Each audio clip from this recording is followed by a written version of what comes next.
Hello students, we will continue our presentations on the impact of Western architects, and today we will start looking at the impact of Louis Kahn.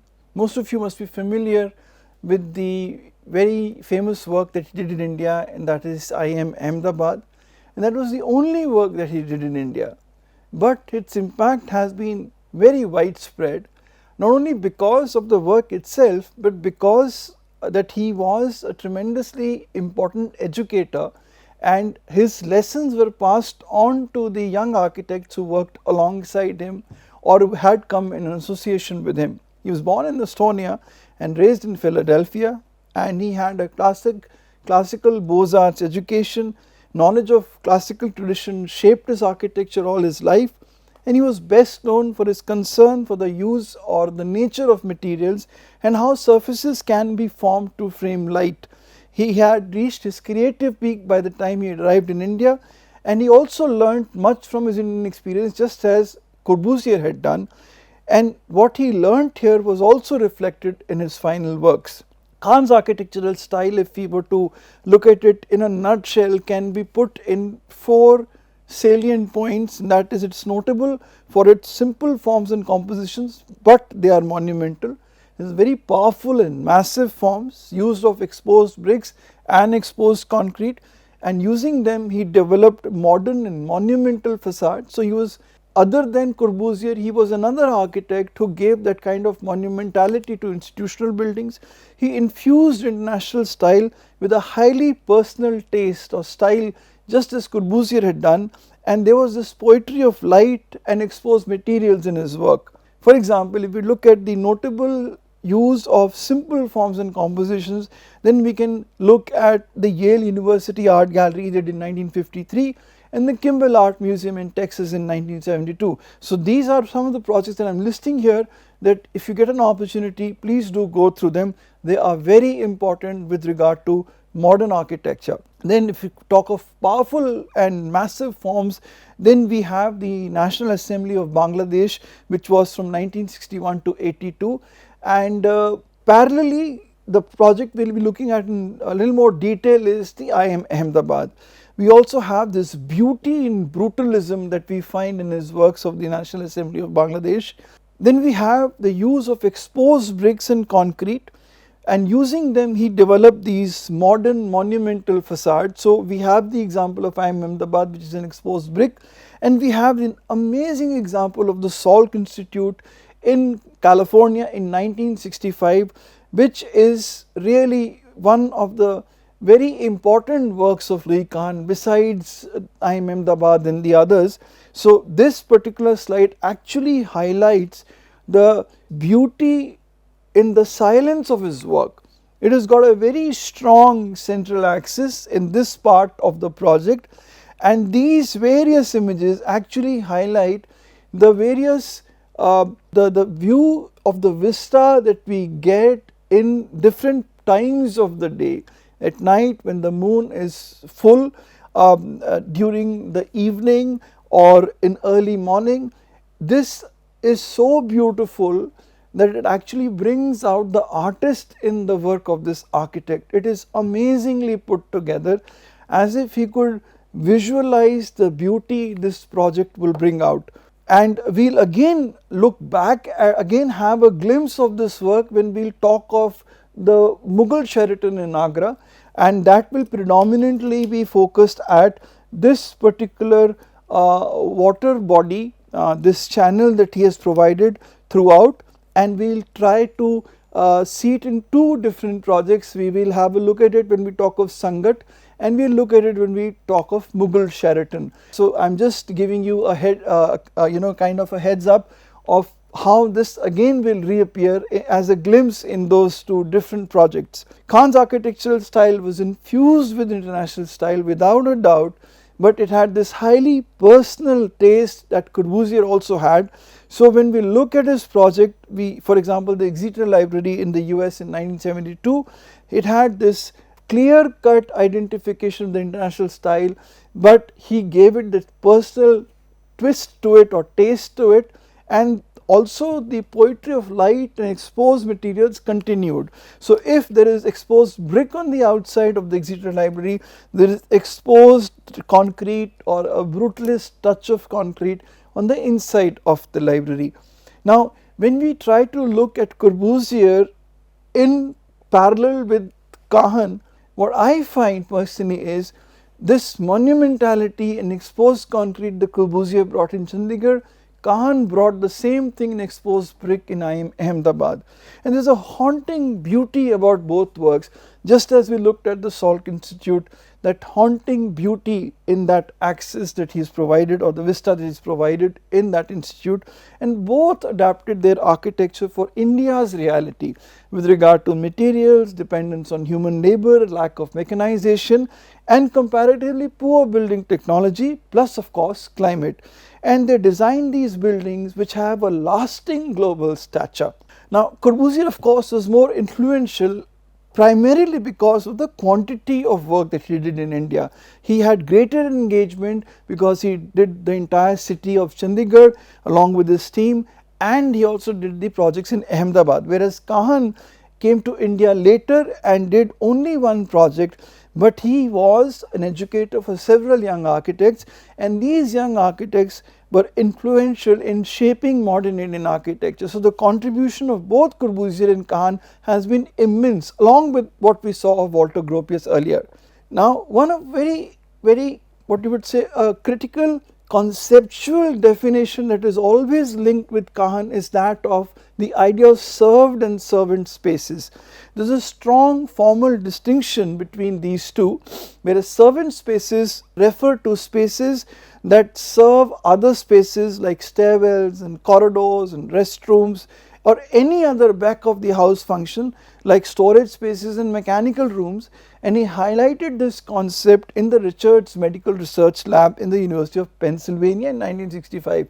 Now if you will go on the internet, you will also find that the idea of served and servant spaces goes all the way back to the Renaissance period and the works of Andrea Palladio, but it is in the context of modern architecture, this is always generally associated with this particular project and with Louis Kahn. Now they again get reflected in the works of high-tech architects like Renzo Piano, Richard Rogers and Norman Foster. For example, if you look at the plan of Centre Pompidou by Piano and Rogers, you find that the servant spaces are on the periphery of this amazing gallery. If you look at the HSBC in Hong Kong, you find the same thing. This has been done by Norman Foster.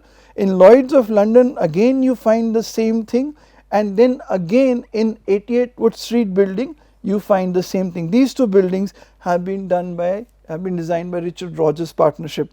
Now Louis Kahn on brick. Some of you might have heard of the famous quote of Kahn, which has more or less become a dictum, that he asks a question of brick what it wants to be. His palette of materials, textured brick and exposed concrete, were often juxtaposed or put together with highly refined surfaces like travertine marble and wood. So you find that here, for example, in the Salk Institute, the flooring is in travertine marble, and on the interior he has used fine finished woodwork along with exposed concrete. And Kahn argued that brick can be more than just a basic building material, and it is important that you honor the material that you use. You can only do it if, for example, you honor the brick and glorify the brick instead of shortchanging it. And this is an idea, though not stated in so many words by Wright, was also used by him, in that he would not, for a large number of prairie houses, the work was not plastered, the bricks were exposed and fine finished, etc. And the same thing can be said about exposed concrete in the works of Corbusier, or the use of iron and steel in the work of Mies van der Rohe. All these architects, for them, material has played a central role in the projects that they have done, and the honesty of the material and the way it has been exposed. And the same thing has continued in modernism, in late modernism. Now Kahn's influence is similar to that of Corbusier, like I said, but a smaller scale. but as an educator his work, his impact has been immense. Those who worked and learnt much from him include Chandrasen Kapadia, B.V. Doshi, Kulbhushan Jain and Anant Raje. The above mediated his influence on modern Indian architecture, as we will see in the works ahead in this following the works after the presentation of I Am Ahmedabad. Now Kahn's influence, like Corbusier, was a formal architectural vocabulary which was then followed by many Indian architects. He explored the use of brick, which is a material familiar to Indian builders from the ancient times, and his use of load bearing exposed brick construction, his use of arches and circular openings became a part of the structural and aesthetic vocabulary of the later Indian architects. So we find exposed brick and concrete, for example, in Sept Ahmedabad, we find the use of arches in Sangat, for example, and we find the very close link between the works of Louis Kahn and Anant Raje, for example, in the Indian Institute of Forest Management in Bhopal. So we find that his works come back to us again, and there is another point that I'll add here. We've also talked about a similar connection between Corbusier and Doshi in his works, in that exposed brick and concrete was also used by Corbusier, for example, in the Sarabhai house and in the museum that he designed in Chandigarh, and also in Sanskar Kendra in Ahmedabad. So Doshi and many other architects do that. But please again refer back to my earlier lectures where I said that even in pre-independence, just post-independence types, architects like Walter Sykes George was also using exposed brick and concrete. So that has been a continuous series of the use of exposed brick and concrete all the way into the buildings even till today.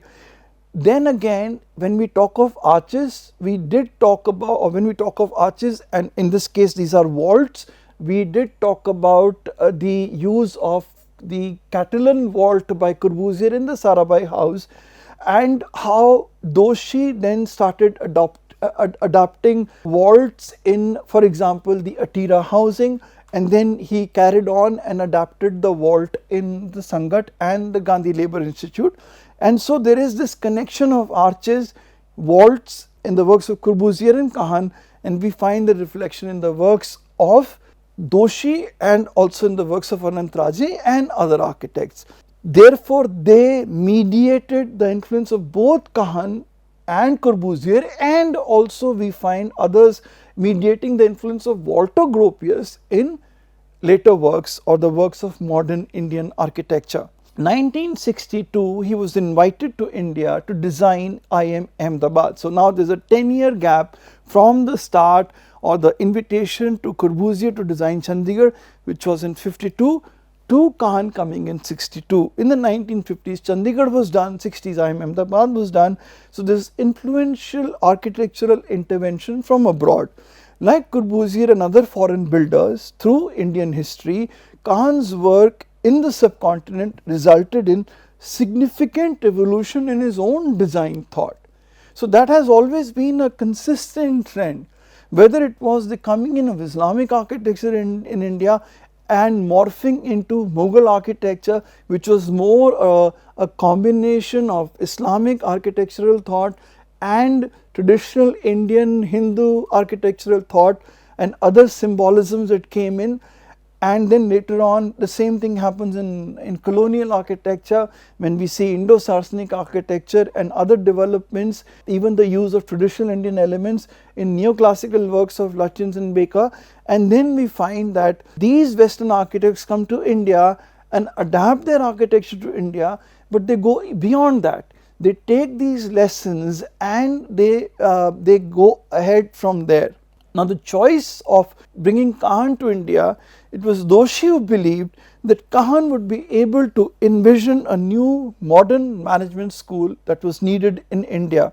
And here in this project, Kahn was able to bring out his intense love of different things, his oft proposed or well known quote in a question form, or rather a statement, even a brick wants to be something, and it starts with a conversation. If you ask a brick what does it want to be, and there is a very interesting conversation that is a very famous paragraph that if you get an opportunity, do read it. And his long standing love for brick ruins was once again rekindled in India. He recognized the link between India's ancient architecture and the surviving traditional brick technology and labor intensive construction. So he did not, he continued with what was available in India and built on that. In Ahmedabad, it was an excuse for him to build in brick on a scale which was not possible elsewhere, and he stretched the bounds of conventional masonry technology and reaffirmed the timeless power that is there in massive brick construction. Kahn's work promoted brick to a new status in the vocabulary of Indian architects, and exposed brick and concrete work, like I said, has continued even till today, for which many of them, many of our Western architects, like I said, have been instrumental in continuing in bringing that vocabulary into modern Indian architecture. Now there is this blend of austerity and majesty in Ahmedabad. If you look at what is known as the Louis I. Kahn or the LIK Plaza, and you see in this black and white picture framed against the sky, this amazingly serene building standing in silence, the exposed brick monumental work of Ahmedabad. And I would like to see it compared with the forts and temples of India, which also have fallen silent, and they radiate that same beauty, that same majesty in the silence of those works. The ruins, the brick ruins or stone ruins, which rekindled that romance in Louis Kahn. Now his architecture, the same architectural techniques he adapted or adopted in the Bangladesh assembly design. That is, he combined local materials, brick and concrete, and large geometrical facades to honor India's vernacular architecture. And in both these buildings you find this monumentality expressed in geometry. This is actually known as geometric expressionism, which happens to be one of the distributaries of modernism in late modernism, as defined by Charles Jencks. So if you look at the various distributaries or various strands of late modernism, one happens to be geometric expressionism. And we find those works even, for example, in the works of I. M. Pai. If you think of the glass pyramid at the Louvre, is an example of geometric expressionism, or for example the Bank of China in Hong Kong by I. M. Pai. Now Kahn's method of blending modern architecture and Indian tradition is typical of modern Indian buildings, and the monumental simplicity is presented to us in stark facades, totally unornamented. Ahmedabad, like I said, is a parallel to the National Assembly of Bangladesh, and when you start comparing these two buildings, amazing correlations come up in front of us.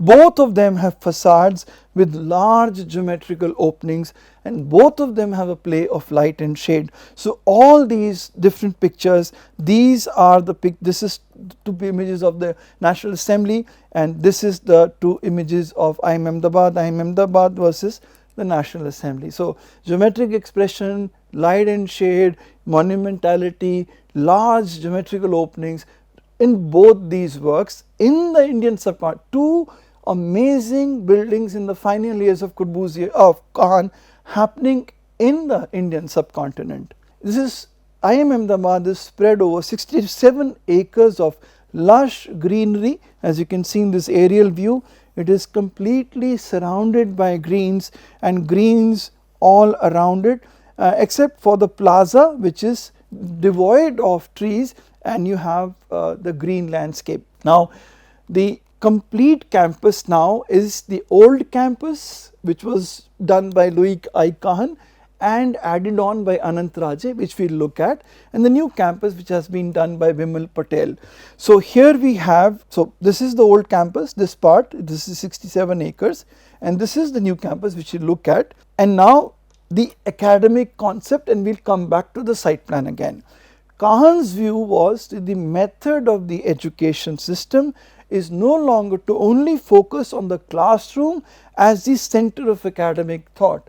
Classroom is just a formal setting for the beginning of the learning process, and then onwards it moves on to more informal spaces like hallways, and in this case LIK Plaza, as new centers of learning. Now this is very important because the same concept was then adapted or adopted by B.V. Doshi in CEPT Ahmedabad to create that same kind of learning environment where there are informal spaces of student interaction and learning.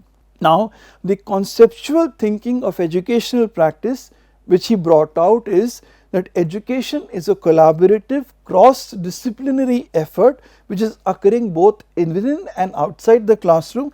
The dormitories are distinguished from the teaching zones in the campus designed by Kahn by the contrast of the diagonal of the dormitories versus the rectangular geometry of the lecture halls, and the functions are linked together with this street network, particularly this street, which is allowing for a vista through the sequence of light and shade between the dormitories and the lecture halls. Now this is an important point to remember because we will see the same kind of approach by Vimal Patel in the new campus.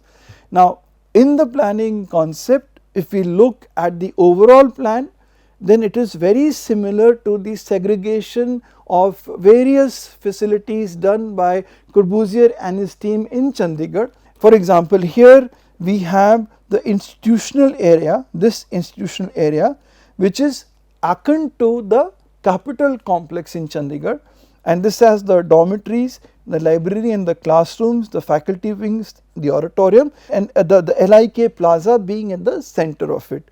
And then we have the teachers' residences which are linked bungalows around these garden courts which are defining the periphery of the complex. There are the faculty transit houses and the faculty houses.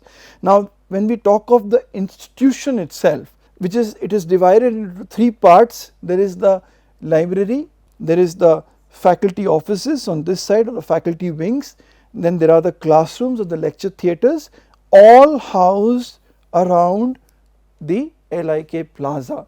Now so there is this open plaza in the institution of IIM Ahmedabad, and then there is the open plaza in the Capitol complex Chandigarh. The difference being that this is a much more structured plaza because it is more or less in a quadrangle between these three focal points, focal spaces of the library, the lecture theatres and the faculty wing, whereas the open plaza of Chandigarh is more unstructured, and the buildings, like I said at that time, are like the space makers. They are leading to the generation or the boundaries of the plaza. Now this LIK Plaza then turns for formal gatherings like convocations of the institute because it is so well structured that such a formal event can easily take place here. But if you can look at this picture carefully, that there is a series of trees that are provided in the backdrop. So in a sense this plaza gets composed in a quadrangle format if we take the trees also as the edge of the fourth side which is open. Now this is an important point because we will refer back to this when we talk of the management development center designed by Anant Raje, where he specifically brought out this point in his design. Now this is the Vikram Sarabhai Library, and these amazing geometrical cutouts, these circular cutouts bringing in light into the library without the glare, the spiral staircase within, and there are many other details which we have paucity of time. Do get a chance, if you do get a chance to please do read it up. Then we have the spaces for casual interaction while achieving this balance between modernity and tradition all over.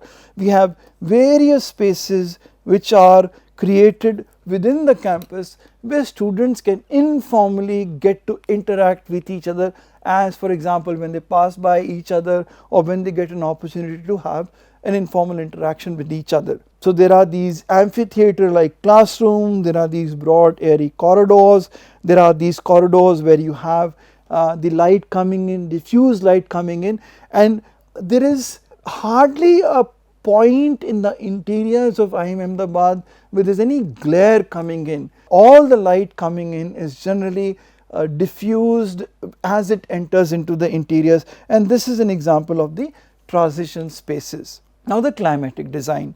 The buildings are grouped close together and angled to catch the prevailing wind which comes from the southwest direction for most of the year, and therefore this is how this entire composition is. This is how the wind flows in for most of the year, and the large facade omissions that you see, for example, are abstracted patterns from Indian culture, and they are positioned in such a manner to act as light wells to bring in light into the building, but this is diffuse light, and they also act as natural cooling systems and protect it from the harsh Indian climate.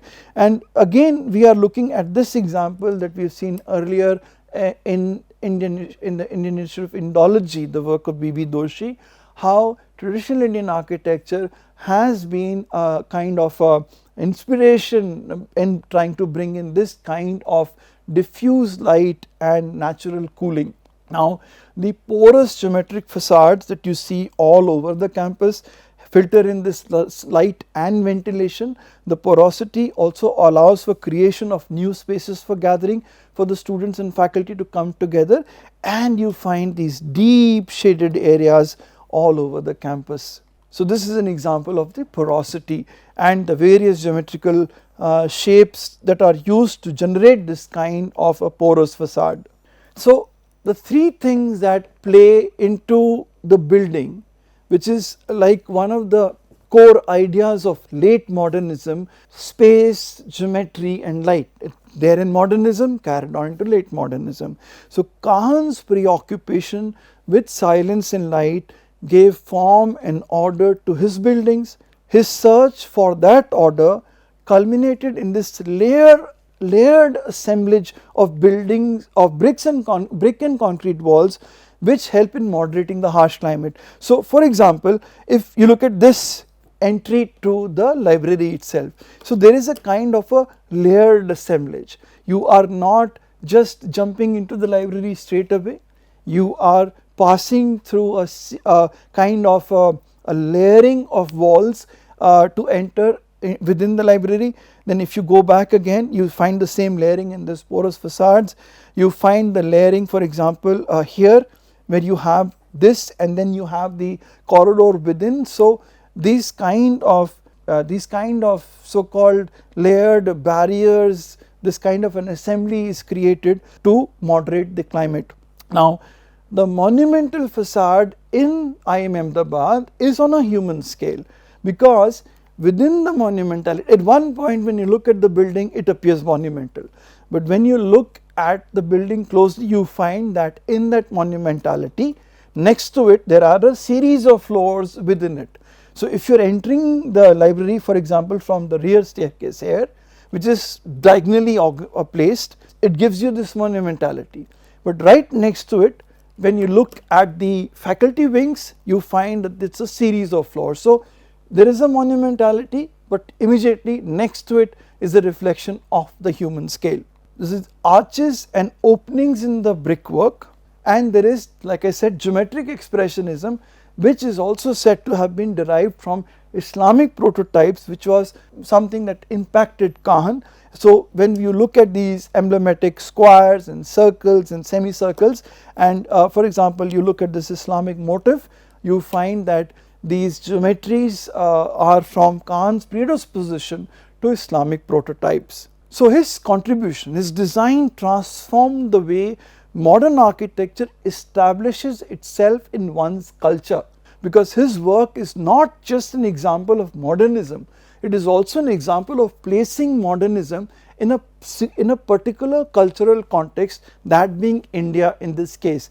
And therefore, this is one of those works that was a precursor to regional modernism or critical regionalism in India, where modernism was given a regional face. It did not remain a faceless identity which had become, which was the anti-reaction against it in the 60s and 70s all across the world. I mentioned it earlier also, it happened in Finland, it happened in Japan, it happened in India, and modernism was given a regional identity.